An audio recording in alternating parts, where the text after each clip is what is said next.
Hi YouTube, my name's Jeff and I'm the Visual Guy. This week I thought I'd share a simple camera stand build with you. It's ideal for a phone or a small camera and it relies on one of these cheap clips. This one is built around an old iPhone 5, but the concept could be easily modified to all shapes and sizes of camera or phone. The stand itself is just a length of copper pipe, though a broom handle would work just as well, and this simple setup allows for vertical and tilt adjustment.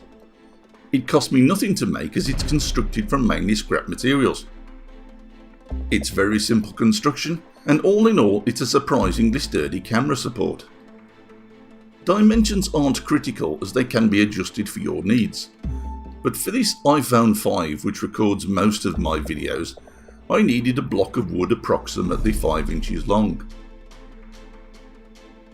This block needs to be cut, but it's helpful to drill 4 holes first. A long drill bit is needed for this first one. It's drilled centrally on one of the small edges, and needs to go nearly all the way through, stopping approximately an inch shy of the outer edge. A hole matching the diameter of the pipe is drilled next, and this reveals the previously drilled hole.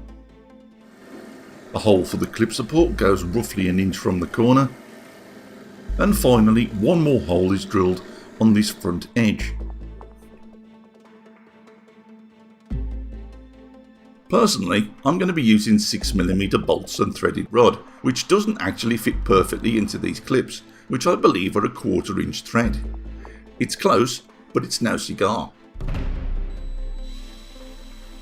So I tapped the soft brass fixture, moving carefully backwards and forwards and cutting a 6mm thread.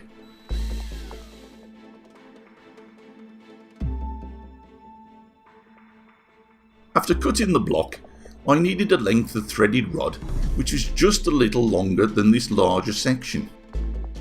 This will form the tilt adjustment. For a control knob, I drilled a 6mm hole partway into a square block of wood, drizzled some expanding glue into this, and then set it aside to dry. I found an existing bolt was just the right size for the other knob, and this controls the vertical adjustment, so I drilled all the way through another square block and this time countersunk it. Again, expanding glue was applied to the thread, and this will bond nicely in a few minutes. This small section will ride along the copper pipe. It needs 2 nuts in it to grip the threaded bars. I marked out the shape of these, drilled out the corners to a depth just a little lower than the head of the bolt, and then cleaned out the rest with a sharp blade.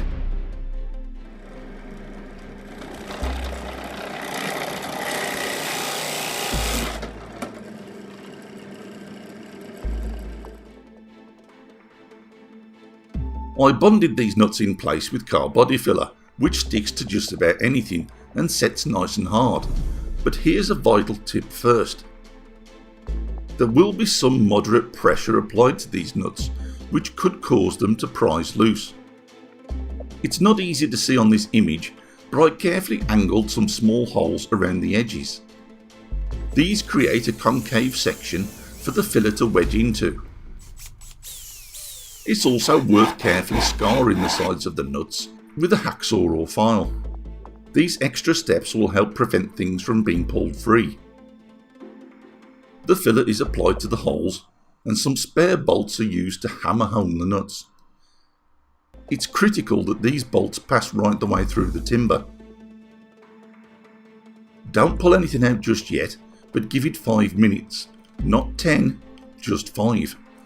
As I've mentioned before, car body filler has this wonderful malleable stage where it's not wet but it's not set, allowing for fast and useful tooling. At this point, the majority of the filler can be easily sliced away with a sharp blade, and the bolts can be carefully turned free. If you wait too long, any filler that's on the thread will set, making removal impossible, so work swiftly. Whilst everything cured properly, I took 2 lengths of the same timber and half lapped them into a small cross. There's not much weight in a phone, and I have a sneaky trick for stability which I'll share with you in a second. So these are roughly only 9 or 10 inches long. Make yours longer if you feel it's necessary. A hole matching the diameter of the pipe is drilled centrally, and for demonstration purposes here's a short length of copper piping. Now here's the sneaky trick I mentioned. There! Finally I've found a use for those weights that have been stuck at the back of my wardrobe. A useful feature about using copper piping is these removable plastic connectors. They can be pushed on and pulled off at any time. This allows for extra pipes to be added, allowing you to adjust the height of your stand. Rather than glue the piping into the base, a small hole is drilled and a screw is driven into the pipe. A few minutes with an upside down belt sander enabled me to shape the square blocks into roughly octagonal handles. It's important to maintain a flat edge on this longer one. It will probably be necessary to round this top corner to allow for tilt. And that's the construction complete. All that's left now is a little assembly. Notice this bolt has a nut and a washer. It's pushed in from the bottom, and on the top I found 3 washers create just enough clearance for the phone to tilt nicely. The phone clip is screwed on, then underneath the nut is tightened to hold the clip firmly. No excess tightening is needed anywhere in this build. A wing nut might be helpful here, or maybe just a tiny turn with a spanner, but nothing more is needed to pinch this clip home. I found this nut wasn't quite flush, so I recessed the other side to slightly compensate. The other section is lined up and the long bolt is fed through and lightly tightened, with the emphasis there on lightly. Trust me guys, this is a good build, but if you try to break the bolts free, you'll succeed. You don't need to over tighten anything, and just the lightest pressure will hold everything in place perfectly. Now the front knob is screwed in place, but not all the way. And here it is on the pipe.